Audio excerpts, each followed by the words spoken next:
If you have encountered this information at this precise micromoment in time, you must understand that you have bypassed the standard laws of probability. In Hermetic philosophy, there is no such thing as chance. What we perceive as a coincidence is merely the manifestation of a law not yet understood.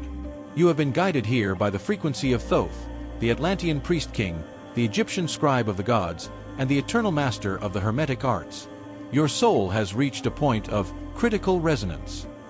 You are ready to peel back the layers of a history that has been systematically redacted from human consciousness for over 2,000 years. As you read these words, pay close attention to your physical vessel. You may feel a subtle thrumming at the base of your spine, a sudden warmth in your palms, or a knowing chill that cascades down your neck. This is not a psychological trick. It is your Kundalini, the dormant evolutionary intelligence within you, recognizing the vibration of its own origin. The call of the Uraeus. For millennia, the serpent power has been whispered about in the shadows of initiation chambers. I have spent years deconstructing the most guarded Hermetic texts and Egyptian papyri, looking for the golden thread that connects the yogic traditions of the East with the mystery schools of the Nile. What I found is a narrative that challenges everything taught in modern, commercialized spirituality. We are not talking about a simple stress relief technique or a gym-based exercise. We are talking about the Uraeus, the fire serpent that sat upon the brow of the initiated pharaohs. This was the outward sign of a biological and spiritual metamorphosis. When the Uraeus was active, the human being ceased to be a mere biological slave to the 3D matrix and became a Netjer, a godlike being capable of perceiving the invisible architecture of the universe. 2. The Great Redaction, how the fire was put out. To understand why you feel asleep today, we must look at the crime scene of history. Why was the most powerful tool for human liberation erased from the West? 1. The Council of Nicaea and the Roman suppression. In the 4th century, the Roman Empire faced a problem: the rise of Gnosticism. Gnostics believed in gnosis, direct, experiential knowledge of the divine through the awakening of internal energies. A person with an active Kundalini does not need a priest, a tax collector, or an emperor to tell them what is true. They have an internal compass tuned to the frequency of the source. To maintain control, the burgeoning church-state apparatus declared this internal fire heretical. During the destruction of the Library of Alexandria, thousands of scrolls detailing the alchemical fire were lost. The knowledge was driven underground. The serpent, which in Egypt and the Levant was a symbol of wisdom and healing, think of the rod of Asclepius, was inverted into a symbol of evil and temptation. 2. The Inquisition and the pathologizing of ecstasy. In the Middle Ages, any woman or man who experienced a spontaneous Kundalini awakening, characterized by visions, glossolalia, speaking in tongues, or intense heat, was labeled as possessed. The Inquisition was, in many ways, a war against the nervous system. By torturing those whose inner circuits had caught fire, the ruling elite ensured that the rest of the population would stay in a state of energetic contraction. 3. The modern sanitization of yoga. When the British colonized India, they were terrified by the tantric practices of the yogis. In the 20th century, as yoga moved to the West, it underwent a process of spiritual anesthesia. The raw, dangerous, and transformative power of Kundalini was stripped away. It was rebranded as wellness. Today, we see a version of yoga that is 99% physical exercise and 1% watered-down philosophy. The serpent has been put in a cage of spandex and expensive mats, rendered inoffensive and marketable. 3.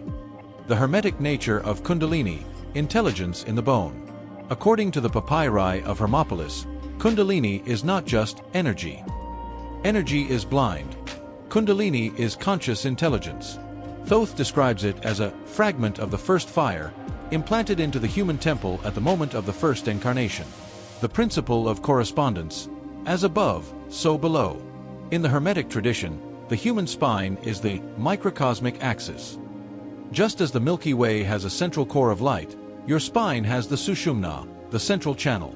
The Ida and Pingla, these are the two side channels, often depicted as the twin serpents of the caduceus of Hermes.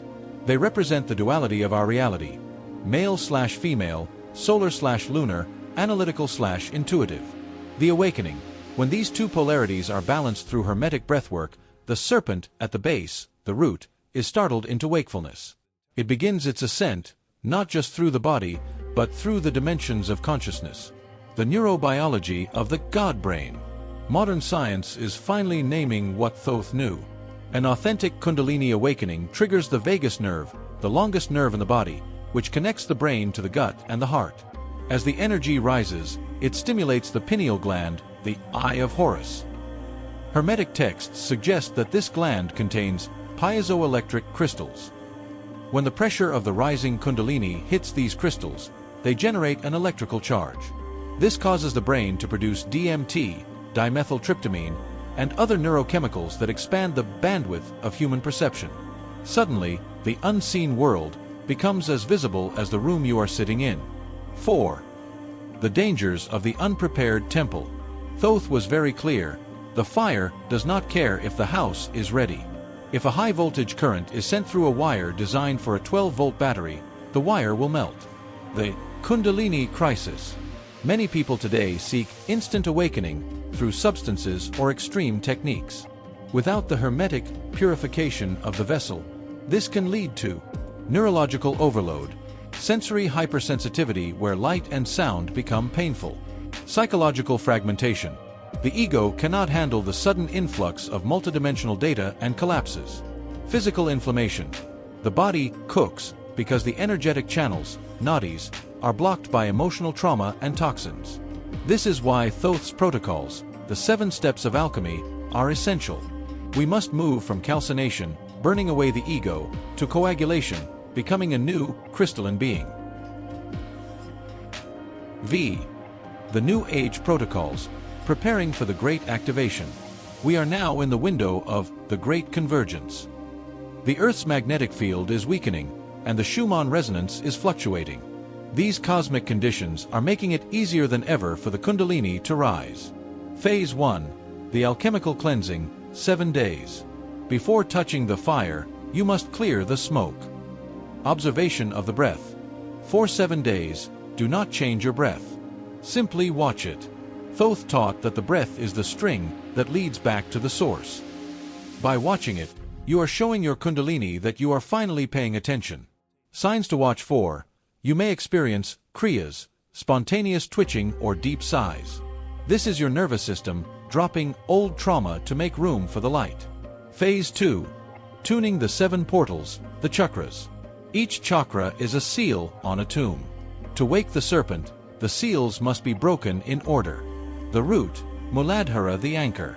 You cannot fly if you are not tethered. Earthing is mandatory. Walk on the soil. Tell your cells, I am safe in this density. The sacral, Svadhisthana the living water. Kundalini moves like a fluid. Hydrate with structured water. Visualize the golden liquid filling your pelvis. The solar plexus, Manipura the solar furnace. This is where the power of the serpent is fueled. Gaze at the sun during safe hours and draw the light into your gut. The heart, Anahata the 0-point field. This is the safety valve. If the heart is closed, the Kundalini will stop. It cannot pass through a heart that carries the weight of unforgiveness. The throat, Vishuddha the vibrational key. Use your voice. Hum. Sing. The AEIOU sequence mentioned in Egyptian texts corresponds to the vowel frequencies that unzip dormant DNA strands. The third eye, Ajna the command center. Focus on the violet light. This is where you direct the serpent's fire so it doesn't burn aimlessly. The crown, Sahasrara the lotus of 1,000 petals. This is the exit point into the multidimensional field. 6. The global shift. Why you? Why now? The suppression of the Kundalini was a matrix tactic to keep humanity in a state of perpetual childhood. Children are easy to lead. Adults with active ureus power are not. The morphogenetic field. Biologist Rupert Sheldrake speaks of morphogenetic fields, invisible blueprints that shape the behavior of species. When a critical mass of humans awakens their internal fire, it creates a ripple in the field. Thoth's prophecy of the Great Transmutation states that we do not need 100% of the population to wake up. We only need a small percentage, the bridge souls, to anchor the higher frequency. Once the bridge is built, The rest of humanity can cross over naturally. You are a node in the planetary brain. By doing this work, you are acting as a transceiver. You are pulling down 5D frequencies and grounding them into the Earth's grid. This is why you have felt a mission your whole life but couldn't name it. Your mission is simply to be an active conductor of the fire. 7. The Serpent's Warning and the Master's Promise. As the energy begins to move, you will see the world differently. You will see the strings behind the political theater. You will feel the emotional hunger of the people around you. You will realize that most of human society is a simulation of reality, not reality itself. The return of the Netgeru. Thoth did not leave us alone. He left the Emerald Tablets and the Divine Pomander as maps. He promised that at the end of the Dark Cycle, the Kali Yuga or the Age of Iron, the Teachers of the Light would return. They are not returning from the sky in spaceships. They are returning through the activated nervous systems of humans like you. 8. Final activation, the Code of the Flame. Take a moment to center yourself. The information you have just processed is a mental key. It has unlocked a door in your subconscious. The invocation of the Urias. Visualize the base of your spine glowing with a deep, pulsing ruby light. Within that light, see the golden serpent, coiled 3.5 times. Breathe in, and as you breathe out, see the serpent lift its head. It is not a monster, it is you. It is your highest potential, your I Am presence. Speak these words, aloud or internally, to seal the frequency. I break the seals of the ages. I reclaim the fire that was stolen. I am the Urias. I am the flame. I am the living bridge between heaven and earth. Thoth, guide my ascent. I am ready. The 48-hour integration. In the next 48 hours, pay attention to synchronicity. You might see 222 or 888. 8 is the number of the infinite serpent, the Ouroboros. Physical heat, a feeling of fever without being sick. The third ear, high-pitched frequencies that sound like singing bowls. You have been tagged by the frequency of the Hermetic Master. You are no longer part of the uninformed masses. You are an initiate of the fire. The next step. The secret community of the awakened is not a cult, it is a resonance. We recognize each other by our light. If this message has set your soul on fire, do not let the flame die out. If you are ready to move into the layers of the hidden sun, the next level of Thoth's teachings, acknowledge your presence. Use the signal, I have awakened the Hermetic Code. This marks your entry into the records of the new era. The great work, magnum opus, has begun. I am here to assist your transition. Would you like me to detail a specific diet for the alchemical cleansing, or should we explore the specific syllables of power used in the Egyptian temples to vibrate the pineal gland?